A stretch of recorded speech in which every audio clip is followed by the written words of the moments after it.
Қазақстанда ауыл ел бесігі, қалалардың шет аймақтарын дамыту бағдарламалары жабылуы мүмкін. Бұл қыруар қаржы жұмсалып жатқан моноқалаларға да қатысты.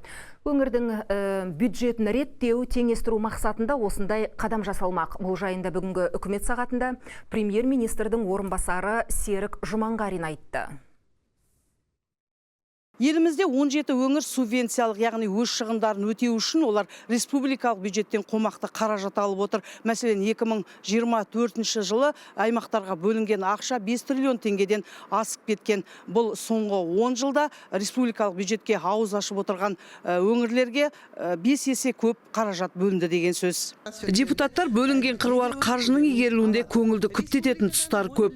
Бұны былтырғы жоғарғы аудиторлық палатаның республикалық бюджеттің атқарылуы туралы есебінен ақ байқауға болады. Онда қаржылық сәйкессіздік 2 есеге өскені көрсетілген деп отыр. Айтуларынша бюджеттен берілген әр тиынға есеп болуға тиіс. Сонымен қатар даму трансферттері бойынша, яғни өңірлерге берілген әлеуметтік нысан салуға, құрылыстар салуға қаражат беріліп жатыр ғой.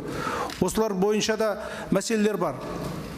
Қаражат жіберіледі, бірақ инфрақұрылым салынбайды, қаражат игеріледі, ал орталықта оны 100% орындалды деп көрсетеді. Дегенмен 2014 жылы қабылданған ауыл ел бесігі қалалардың шет аймақтарын дамытуға арналған мемлекеттік бағдарламалар күшін жоймақ. Енді мұнда жекелеген жобаларды қаржыландырудан бас тартамыз. Республикалық бюджеттен тек ел көлемінде маңызы бар нысандармен аса қажет инфрақұрылым қаржыландырылатын болады, деді вице-премьер. Продолжение работы с 2026 года. 2026 жылдан бастап жаңа бюджет кодексінде жыл сайын 100 миллиард теңгеден астам кірістерді беру көзделген. Сонымен қатар жаңа бюджет кодексіне жаңа кіріс санаты, арнайы түсімдер енгізілді. Бұл санатқа жергілікті бюджетке қазіргі бар кірістермен қатар жаңа түсімдерді есепке алынады. Осылайша 2026 жылдан бастап тұрақты кірістердің шамамен 40% жергілікті бюджеттерде шоғырланады.